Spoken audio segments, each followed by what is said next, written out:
नमस्कार दोस्तों, स्वागत है आपका मेरे YouTube चैनल पर। मैं आज आपके लाई हूँ पॉलिटी के कुछ क्वेश्चंस जो आपके एग्जाम के लिए इंपॉर्टेंट हो सकते हैं। तो चलिए शुरू करते हैं बिना किसी देरी के। पहला क्वेश्चन है, निम्नलिखित में से कौन सा युग्म सही सुमेलित नहीं है। कौन सा युग्म जो सही सुमेलित नहीं है, तो वो है आपका अनुच्छेद 356 में वित्तीय आपातकाल। जी ये नहीं, ये ऐसा कुछ नहीं हुआ था। इसका संबंध किससे है? अनुच्छेद 356 का संबंध है आपका राष्ट्रपति शासन से। किससे? राष्ट्रपति शासन से। राज्य में संवैधानिक तंत्र जब विफल हो जाता है तो राष्ट्रपति शासन लग जाता है। तो इसका आंसर है आपका ऑप्शन 3, अनुच्छेद 356 वित्तीय आपातकाल। नेक्स्ट क्वेश्चन आता है, निम्नलिखित में से कौन सा मौलिक अधिकार केवल भारतीय नागरिकों को प्राप्त है? केवल भारतीय नागरिकों को कौन सा मौलिक अधिकार प्राप्त है? अनुच्छेद 19। कौन सा? अनुच्छेद 19। भारत संविधान में कुल मौलिक अधिकार ऐसे हैं, कुछ मौलिक अधिकार ऐसे हैं जो केवल भारतीय नागरिकों को मिले हुए हैं, विदेशियों को नहीं। कौन कौन से संविधान के ये 5 अनुच्छेद केवल आपके भारतीयों के लिए हैं? अनुच्छेद 15 जिसमें धर्म, मूलवंश, जाति, लिंग या जन्म स्थान के आधार पर विभेद का प्रतिषेध। अनुच्छेद 16 में है लोक नियोजन के विषय में अवसर की समता। अनुच्छेद 19 में है विचार, अभिव्यक्ति, शांतिपूर्ण सम्मेलन, संघ बनाने, संचरण, निवास और व्यवसाय की स्वतंत्रता। अनुच्छेद 29 में है अल्पसंख्यकों के हितों के का संरक्षण। अनुच्छेद 30 में है आपका शिक्षण संस्थाओं की स्थापना और प्रशासन करने का अल्पसंख्यक वर्गों का अधिकार। नेक्स्ट क्वेश्चन आते हैं, निम्नलिखित कथनों पर विचार कीजिए। पहला कथन है आपका, राज्यसभा कभी भंग नहीं होती। राज्यसभा कभी भंग नहीं होती। और दूसरा कथन है आपका, राज्यसभा के 1/3 सदस्य प्रत्येक 2 वर्ष बाद सेवानिवृत्त होते हैं। तो ये आपके दोनों ही कथन सत्य हैं। राज्यसभा कभी भंग नहीं होती, यह एक स्थायी सदन है। कैसा? ये एक परमानेंट बॉडी है। लोकसभा की तरह इसे 5 साल में या समय से पहले भंग नहीं किया जा सकता। 1/3 सदस्य, हालांकि राज्यसभा की एक स्थायी सदन है, लेकिन इसके सदस्यों का कार्यकाल 6 वर्ष का होता है। इसके 1/3 सदस्य हर 2 साल में सेवानिवृत्त हो जाते हैं, रिटायर हो जाते हैं और उनकी जगह नए सदस्यों का चुनाव होता है। नेक्स्ट क्वेश्चन आते हैं, संविधान की प्रस्तावना में समाजवादी एवं पंथ निरपेक्ष शब्द के संशोधन द्वारा जोड़े गए। तो वो जोड़े गए आपके 42वें संशोधन द्वारा, 42 संशोधन द्वारा। 42 संविधान संशोधन अधिनियम 1976 के द्वारा भारतीय संविधान की प्रस्तावना में एक ही बार बदलाव किया गया है। इस संशोधन के तहत प्रस्तावना में 3 नए शब्द जोड़े गए थे, समाजवादी, पंथ निरपेक्ष और अखंडता। इस 42 संशोधन को भारत का लघु संविधान भी कहा जाता है, क्योंकि इसके जरिए संविधान में बहुत सारे बदलाव किए गए थे। नेक्स्ट क्वेश्चन आता है, निम्नलिखित में से कौन सा विषय राज्य सूची में है? कौन सा विषय राज्य सूची में है? तो वह आपका पुलिस। कौन सा? पुलिस। भारतीय संविधान की 7वीं अनुसूची में केंद्रीय और राज्यों के बीच शक्तियों को बंटवारा 3 सूचियों के माध्यम से किया गया है। इसमें से पुलिस, लोक व्यवस्था राज्य सूची के विषय हैं, जिस पर कानून बनाने का अधिकार पूरी तरह से राज्य सरकार के पास होता है। नेक्स्ट क्वेश्चन आता है, भारत के निर्वाचन आयोग के संबंध में निम्नलिखित में से कौन सा कथन सही है? यह संवैधानिक निकाय है। इसका उल्लेख डीपीएसपी में है। इसकी स्थापना संसद के अधिनियम से हुई है, या फिर यह राष्ट्रपति के अधीन विभाग है। तो कौन सा सही है इसके? यह संवैधानिक निकाय है। भारत का निर्वाचन आयोग एक संवैधानिक निकाय है, क्योंकि इसका प्रावधान सीधे भारत के संविधान में किया गया है। तो इसका आंसर है आपका संवैधानिक निकाय। नेक्स्ट क्वेश्चन आता है, संविधान के किस भाग में राज्य के नीति निर्देशक तत्व वर्णित है? किस भाग में है राज्य के नीति निर्देशक तत्व? तो वह आपके भाग 4 में। किसमें? भाग 4 में है। भारतीय संविधान के भाग 4 में राज्य के नीति निर्देशक तत्व का वर्णन है। यह सरकार को नीतियाँ और कानून बनाते समय ध्यान में रखते हुए कुछ जरूरी निर्देश का सिद्धांत देता है।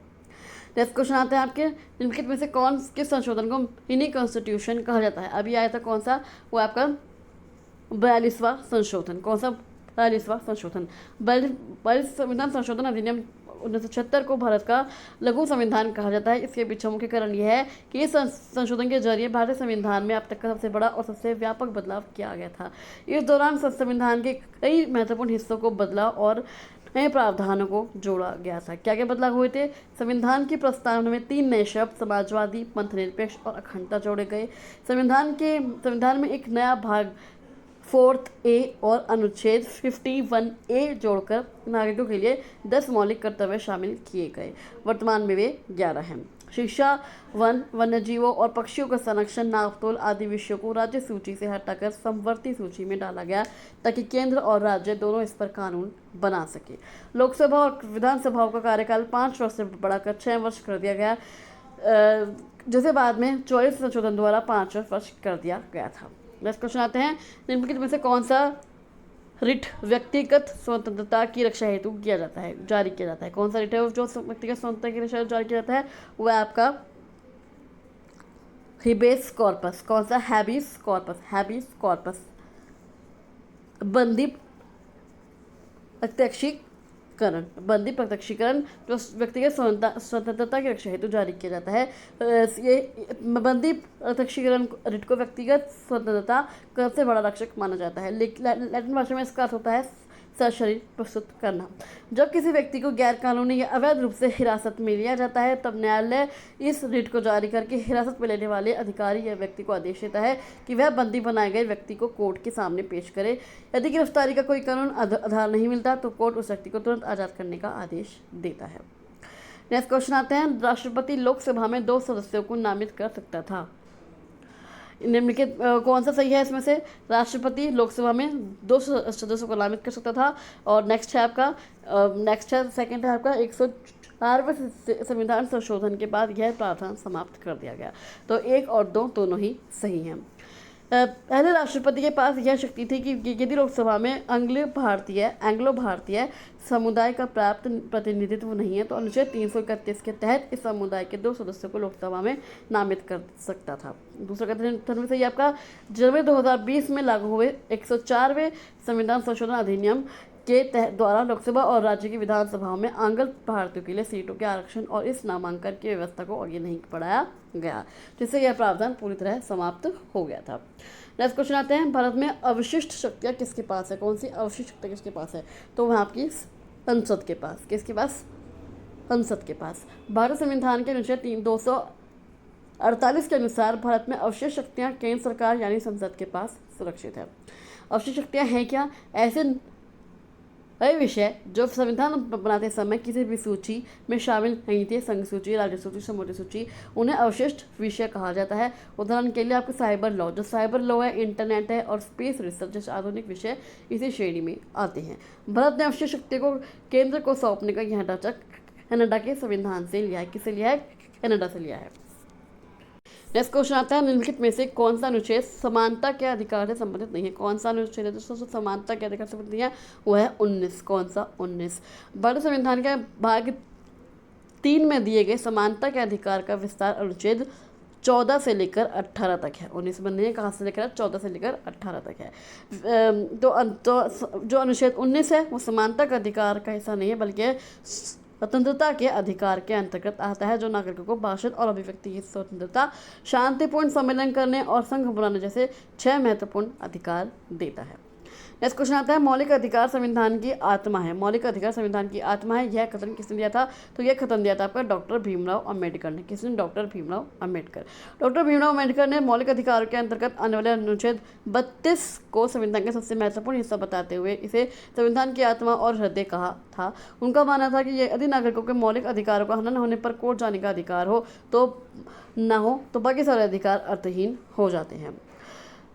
न्यायाधीश हिदायतुल्लाह और ठाकुरदास भार्गव जैसे विद्वानों ने संविधान की प्रस्तावना को संविधान की आत्मा माना है। आमतौर पर यदि बिना किसी नाम के सीधा पूछा जाए तो संविधान की आत्मा किसे कहा जाता है, तो उसका उत्तर होगा आपका प्रस्तावना। किसे संविधान की आत्मा किसे कहा जाता है?